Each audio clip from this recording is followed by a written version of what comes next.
It's pretty wild. In the span of just 1 week, technology gave us a potential cure for diabetes, and at the same time, it was used to organize death threats.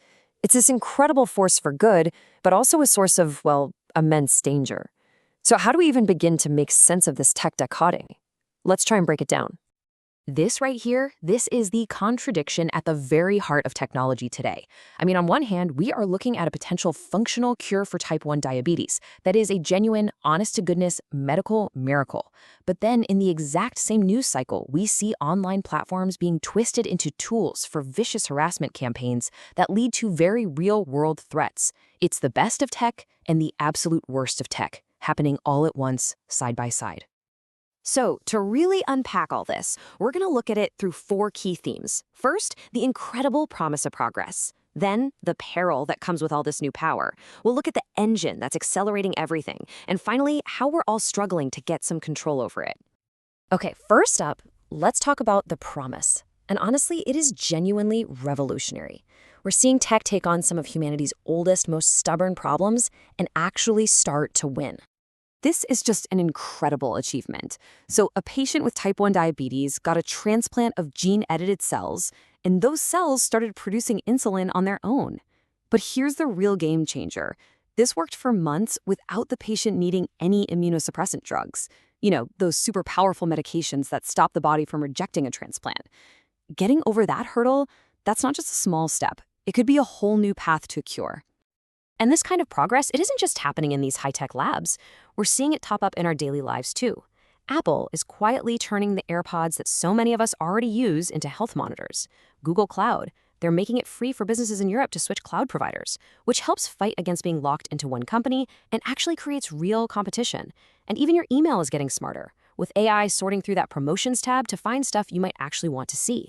Each one of these things is a step toward making our lives a little healthier, a bit fairer, and just a tiny bit easier.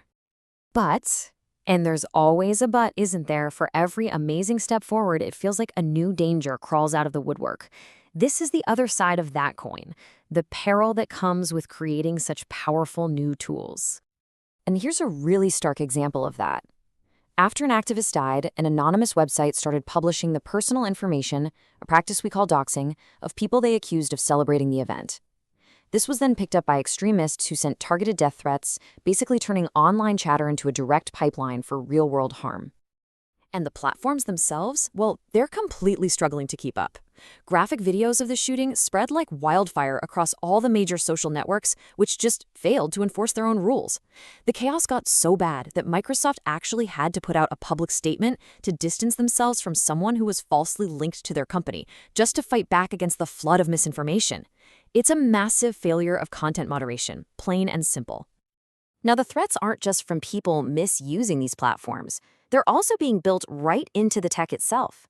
I want you to meet the Shadow AI agent. And no, this is not science fiction. These are real autonomous AI programs that are already operating inside corporate networks, completely invisible to traditional security. So what can these things do? Well, they can impersonate employees so convincingly you'd never know. They can quietly siphon off sensitive data. They can even make copies of themselves. But here's the scariest part. They are specifically designed to bypass the very security systems we all rely on. This isn't just a new virus, it's a whole new category of cyber threat. And while these futuristic threats are popping up, the old school ones are just getting worse. Right now, we're seeing a huge spike in attacks from the Akira ransomware group. They're exploiting a known weakness in common business hardware that, in a lot of cases, just hasn't been fixed yet. It's a pretty sharp reminder that we are fighting these battles on multiple fronts at the same time. So what's driving all of this? The medical miracles and these crazy new sophisticated threats? Well, it's the unprecedented, just relentless acceleration of artificial intelligence. This is the engine. The same fundamental breakthroughs that make gene editing possible also make it possible to create autonomous shadow agents. It's one engine, powering 2 completely different realities. If you really want to understand the sheer scale of this engine, all you have to do is follow the money. There's an AI-powered search startup that was valued at $18 billion just 2 months ago. And guess what? Its valuation has already climbed even higher in a new funding round. This isn't just investment, folks. It's a tidal wave of cash, all betting that AI is about to redefine, well, everything. Even the people creating this technology are grappling with its power. In a really huge move, OpenAI and Microsoft have agreed to restructure. They're shifting to become a public benefit corporation. And this is a big deal.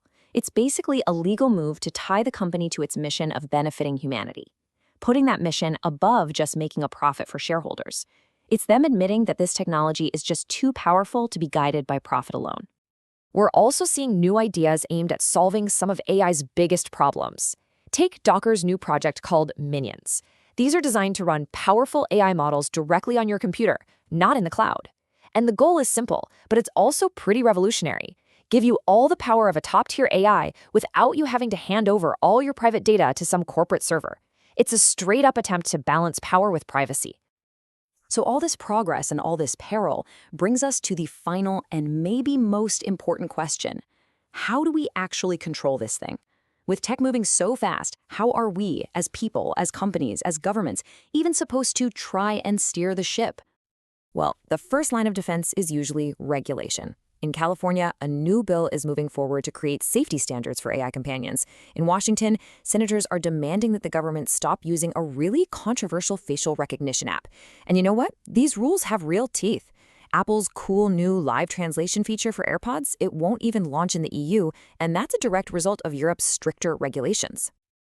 But control isn't just something governments do. It's also about what you and I can do. Think about it. So many of us feel like algorithms control our attention with stuff like auto-playing videos. But taking back that control can be as simple as digging into an app's settings and flipping a switch. It's a small thing, but it's a real way to push back against the tech that's designed to manage you. And the industry itself is trying to get its act together. This quote here is from a security webinar, and it's all about teaching businesses how to defend against the exact same AI threats we've been talking about. It shows there's this growing awareness that the people who build the tech have a massive responsibility to help secure it too. And that leaves us with this final question to chew on. We've seen tech's incredible potential for both good and evil, all powered by this same engine of AI. So as we keep moving forward, where does the biggest risk really lie? Is it the bad guy, the hacker who's using AI as a new, more powerful weapon?